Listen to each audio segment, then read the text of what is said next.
جی السلام جی علیکم وبرکاتہ. حضرت میں آپ کا غلام عرض کر رہا ہوں انڈیا ناندیڑ شہر سے مرزا حامد منیری. اچھا حضرت ہمارے اہلیہ محترمہ کا ایک خواب سنانا تھا اور ہمارے بھی یہ خواب ہے. ہمارے اہلیہ محترمہ دیکھتے ہیں جی کہ ہم علاجات کر رہے ہیں حضرت روحانی عملیات کے ذریعے سے, اور جیسے کہ تفصیلاً بھی واٹس ایپ پہ بھیجا ہوں حضرت جی. میں دیوبند سے اجازت کی آپ کا شاگرد مولانا حسن اللہ ہاشمی صاحب رحمۃ اللہ علیہ کا. تو حضرت جی لوگ علاجات ہو رہے ہیں, لوگ بہت خوش ہے. تو 3 خبریں ہیں, خبروں میں سے 3 بزرگ اٹھ کے آتے ہیں جن کی ہائٹ بہت بڑی ہے, داڑھی ہے, سنت لباس پہ ہے, سفید امامہ اور ہرا جھپا, اور ایک دوسرے جو بزرگ ہے وہ پورا وائٹ کلر کے بزرگ ہے. اور سب کہہ رہے ہیں کہ یہ بزرگوں کے تصرف سے آپ جو علاج کر رہے ہیں یہ بزرگوں کے تصرف سے علاجات لوگوں کے ہو رہے ہیں, اور ہمارے اہلیہ بہت خوش ہے. یہ ہمارے اہلیہ محترمہ کا خواب ہے جی. ہمارا خواب یہ ہے. جی ماشاءاللہ ماشاءاللہ. مرزا حامد انڈیا سے کال کر رہے ہیں. آپ کی اہلیہ کا خواب ماشاءاللہ بہت مبارک ہے. اس کا مطلب ہے کہ بزرگوں کی روحانی توجہات آپ کو نصیب ہیں, لہٰذا کثرت سے جو ہے وہ چاروں سلسلوں کے بزرگوں کو, سلسلہ چشتیہ, قادریہ, نقشبندیہ, سہروردیہ, چاروں بزرگوں کو جو آپ جو ہے وہ ایصال ثواب کرتے رہیں اور کسب فیض کریں. کم از کم ایک مرتبہ سورہ یاسین تلاوت کر کے ان سب کو اس کا ثواب پہنچایا کریں, تو انشاءاللہ آپ کے جو علاج کرنے کا جو معاملہ ہے انشاءاللہ اس میں مزید خیر و برکت پیدا ہو جائے گی. جی. اچھا حضرت, یہ خواب یہاں سے دیتے ہیں کہ یہ زین العابدین صاحب میں پوچھ رہے ہیں کہ خواب میں دیکھا کہ اللہ کی رضا کے لیے مسجد بنا رہا ہوں جبکہ میری حالت ایسی نہیں, کیا تعبیر ہو سکتی ہے؟ ماشاءاللہ ماشاءاللہ, بہت مبارک خواب ہے. اس کا مطلب ہے کہ آپ کو بہت اچھے اور نیک دوست ملیں گے, جن دوستوں کی صحبت اور رفاقت کی وجہ سے آپ کی زندگی خوشحال ہو جائے گی, دنیاوی زندگی بھی اور دینی زندگی بھی آپ کی بہتر ہو جائے گی. تو مسجد اس طریقے سے بنانا جو ہے یہ انشاءاللہ نیک اور اچھے دوست اور صحبت ملنے کا اشارہ ہے, جس سے آپ کو مزید ترقی نصیب دوبارہ ہوگی. شروع کرتے ہیں یہاں سے. یہ ہے ایک آمنہ کے نام سے انہوں نے لکھا ہے کہ خواب میں دیکھا کہ بہت زیادہ تربوز رکھے ہیں. میں قریب جاتی ہوں, کوئی بوڑھی خاتون ایک تربوز مجھے دیتے ہوئے کہتی ہے اسے کھا لو. میں ابھی کھانے کی کوشش کرتی ہوں کہ آنکھ کھل جاتی ہے. براہ کرم تعبیر بتا دیجیے. ماشاءاللہ ماشاءاللہ, خواب بہت اچھا ہے. اس کا مطلب رزق حلال آپ کا آسان ہوگا, آسانی کے ساتھ روزی ملے گی اور اچھی روزی ملے گی, اور جس سے مشقت جس میں نہیں آئے گی. لہذا آپ شکرانے کے طور پہ 2 رکعت نماز شکرانہ ادا کریں اور حسب توفیق صدقہ دے دیں, انشاءاللہ روزی آسان ہو جائے گی.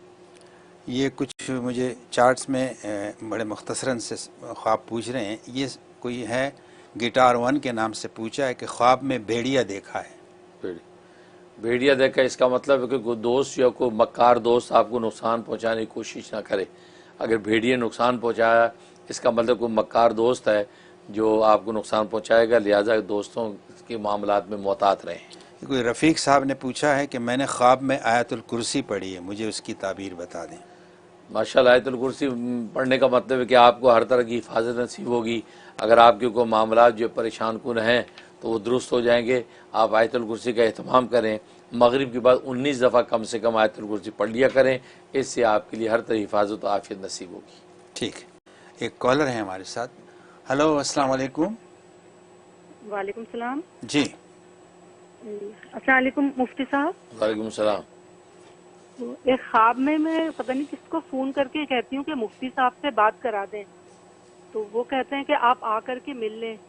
تو میں سوچتی ہوں میں اتنی دور کیسے جاؤں گی. پھر مجھے کوئی پرس نظر آتا ہے, میں اس میں شاید کچھ پیسے, کچھ جویلری رکھتی ہوں چھوٹی چھوٹی. میں سوچتی ہوں کہ میں پہنتی تو نہیں ہوں لیکن پھر بھی میں رکھ لیتی ہوں. تو پھر میں دیکھتی ہوں کہ میں پتہ نہیں کہاں پر ہوں, وہاں کسی سے بولتی ہوں آپ سے ملنے کا, تو پتہ نہیں شاید وہ نہیں ملنے دیتے ہیں کیا. تو میں بتاتی ہوں کہ میں تو 2005 میں نے مفتی صاحب سے اپنا علاج کرایا تھا, پہلے بھی اس کے سارے پروگرام دیکھتی ہوں میں. جب وہ کیلیفورنیا آئے تھے جب بھی میں ان سے ملی تھی, تو پتہ نہیں شاید وہ ملواتے ہیں کہ نہیں. میں دیکھتی ہوں پھر میں پتہ نہیں کہاں پر ہوں, اور میرا پرس بھی گم ہو گیا ہے, اور پھر میں ڈھونڈ رہی ہوں. پھر کوئی آدمی نظر آتا ہے, میں اس سے بولتی ہوں کہ میرا پرس گم ہو گیا ہے, اس میں ڈائمنڈ کے 2 ٹاپس رکھے تھے میں نے میرے سے. تو پھر میں دیکھتی ہوں کہ کوئی آدمی وہ پرس لے کر کے آ رہا ہے اور میری نیند ٹوٹ جاتی ہے.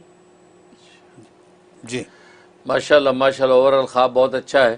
آپ کی کوئی گمشدہ چیز مل جائے گی, یا جو بھی آپ کو جو ہے مالی معاملات میں خوشحالی نصیب ہوگی, یا قرض آپ کا ادا ہو جائے گا. باقی مجھ سے ملنے کی بات تو گویا کہ غائبانہ میرا فیض آپ تک پہنچ رہا ہے، میری دعاؤں سے آپ کو فائدہ پہنچ رہا ہے، لہذا آپ اپنی نیکی و تقوی پر قائم رہیں، انشاءاللہ آپ کو ترقی ہوتی رہے گی۔ ایک اور کالر کو لیتے ہیں۔ ہلو، السلام علیکم۔ جی مجھے حضرت سے پوچھنا تھا کہ خواب میں آم دیکھیں مینگوز تو اور وہ آم کھا رہے ہوں تو ان کی کیا تعبیر ہوتی ہے، اور دوسری خواب میں اگر بہت سارے درخت دیکھیں، ہرے بھرے درخت دیکھیں، یعنی درختوں کا باغ ہے پورا، وہ دیکھیں تو حضرت اس کی کیا تعبیر ہوگی، ذرا رہنمائی فرما دیجیے۔ ٹھیک، مطلب آم آپ اکیلے اکیلے ہی کھا رہے ہیں یا حضرت بھی ساتھ ہے؟ تو اس لیے آپ ایسے خواب اکیلے اکیلے نہ آم کھایا کریں، حضرت کو بھی آم پہنچایا کریں۔ تو بہرحال تو خواب ماشاءاللہ بہت اچھا ہے، آپ نے جو آم کھاتے دیکھا، اس کا مطلب آپ کے یہاں جو ہے اگر اولاد کا سلسلہ جاری ہے اس کا مطلب بیٹا ہوگا، بیٹا ہوگا، اور اگر جو ہے وہ اولاد کا سلسلہ جاری نہیں ہے تو جو اولاد آپ کی ہے، بیٹے آپ کی جو ہے، بیٹیاں جو بھی اولاد ہے، وہ آپ کے لیے انشاءاللہ نور نظر بنے گی، آنکھوں کی ٹھنڈک بنے گی، اور اس سے ان سے آپ کو انشاءاللہ نفع پہنچے گا ان کی خدمت اور محبت سے۔ تو یہ جو ہے کہ آموں کے حوالے سے یہ دیکھنا بہت مبارک ہوتا ہے۔ اور دوسرا جو دیکھا ہرے بھرے درخت، اس کا مطلب آپ کو مالی خوشحالی ہوگی، اگر مالی معاملات، جاب کے مسئلے ہیں، یہ دوسری چیزیں ہیں اس کی ضرورت ہے، تو اس میں آپ کو خوشحالی اور کامیابی ہوگی اور آپ کے لیے رزق کے حلال آسان ہوگا۔ ٹھیک۔